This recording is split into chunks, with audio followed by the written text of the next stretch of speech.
Assalamualaikum warahmatullahi wabarakatuh. Alhamdulillah anak-anak yang soleh dan solihah, pada kesempatan kali ini kita bisa berjumpa lagi, yang insya Allah semoga dalam keadaan sehat walafiat. Amin.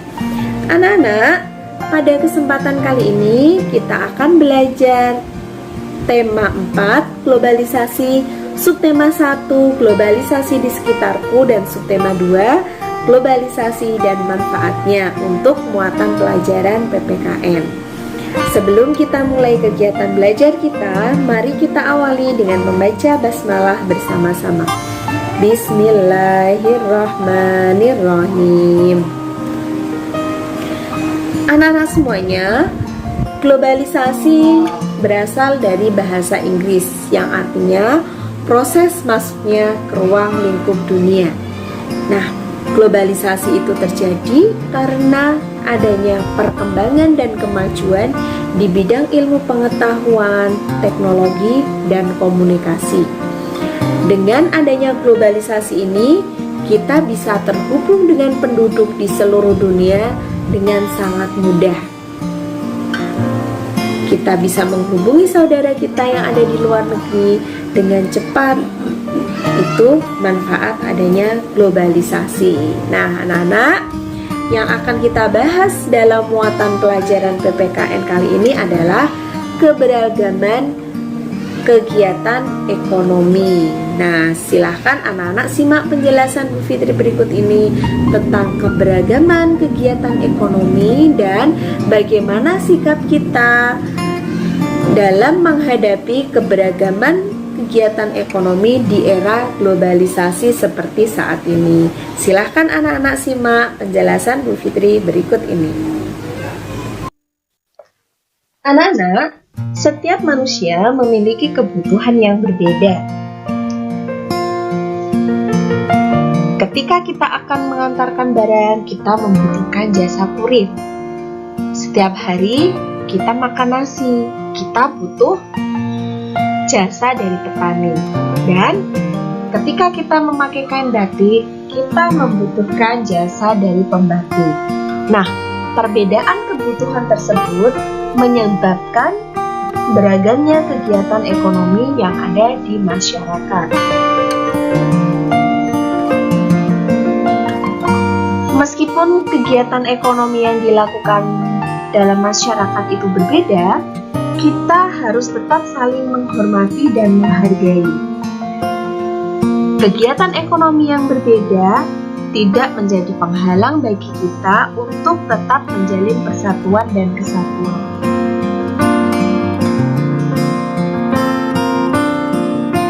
Anak-anak, di tengah keberagaman kegiatan ekonomi, kita perlu menerapkan beberapa sikap. Di antaranya yaitu saling menghargai dan menghormati kegiatan ekonomi. Jadi kita tidak boleh mengejek atau merendahkan kegiatan ekonomi orang lain. Yang kedua, bermain dengan teman tanpa membedakan kegiatan ekonomi yang dilakukan orang tuanya. Ketiga, kita tidak boleh sombong terhadap kegiatan ekonomi yang dilakukan oleh orang tua kita. Yang keempat, memuji barang yang dihasilkan oleh pelaku kegiatan ekonomi lain. Dan yang kelima, melakukan persaingan yang sehat antar pelaku kegiatan ekonomi.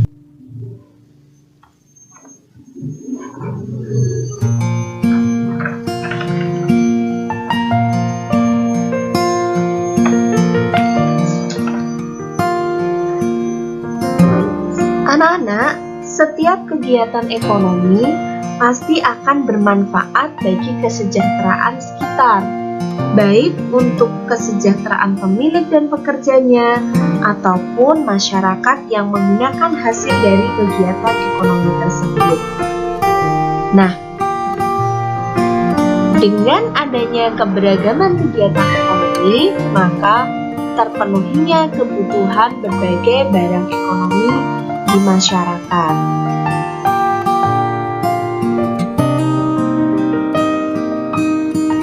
Silakan anak-anak lihat gambar yang ada di layar ini.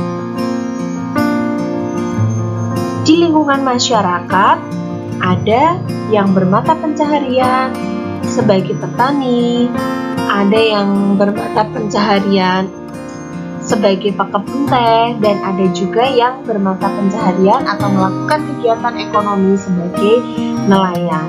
Nah, keberagaman kegiatan ekonomi tersebut ternyata dipengaruhi oleh beberapa faktor anak-anak, di antaranya yang pertama adalah potensi atau keterampilan yang dimiliki oleh seseorang.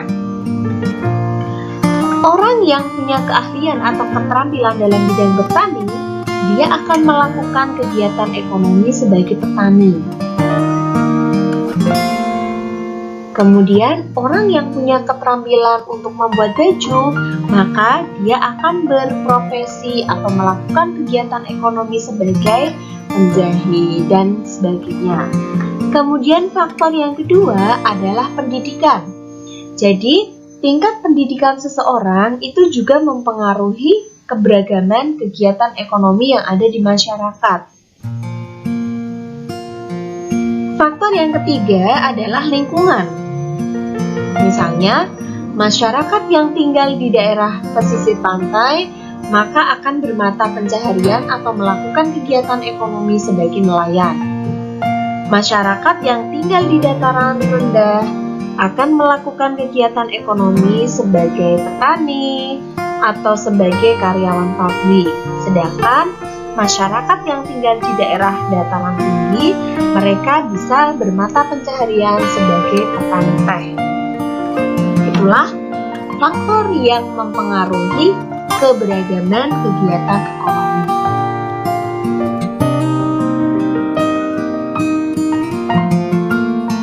Sikap kita dalam menghadapi keberagaman ekonomi, di antara yang pertama, kita harus terus berusaha untuk meningkatkan kemampuan diri.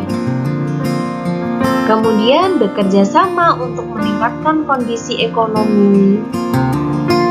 Tidak bersikap sombong jika keluarga kita merupakan keluarga yang berada. Dan sebaliknya, kita tidak boleh merasa rendah diri jika kondisi ekonomi keluarga ini masih kurang. Dan melakukan persaingan secara berikutnya, anak-anak,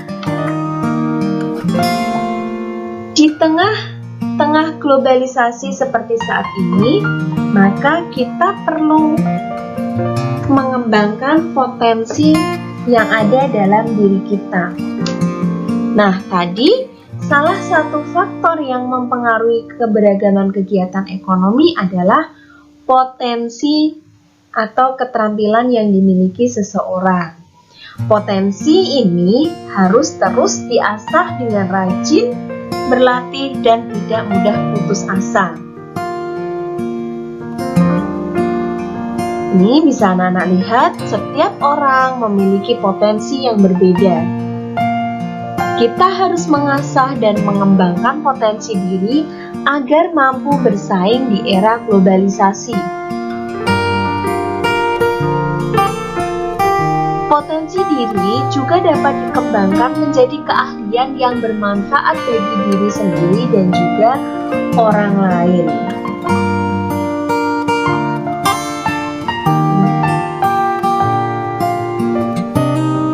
Sebagai contoh, bisa anak-anak lihat, seseorang yang memiliki potensi renang, maka potensi tersebut harus terus diasah dengan cara berlatih renang dengan rutin dan semangat. Kemudian, orang yang memiliki potensi menggambar, maka harus sering menggambar dan terus berlatih teknik menggambar. Begitu juga, seseorang yang memiliki potensi menyanyi atau keterampilan menyanyi, maka usaha yang perlu dikembangkan untuk mengasah potensinya adalah dengan les vokal dan terus berlatih bernyanyi. Anak-anak, berikutnya adalah pentingnya menggunakan produk dalam negeri. Mencintai tanah air merupakan kewajiban setiap warga negara.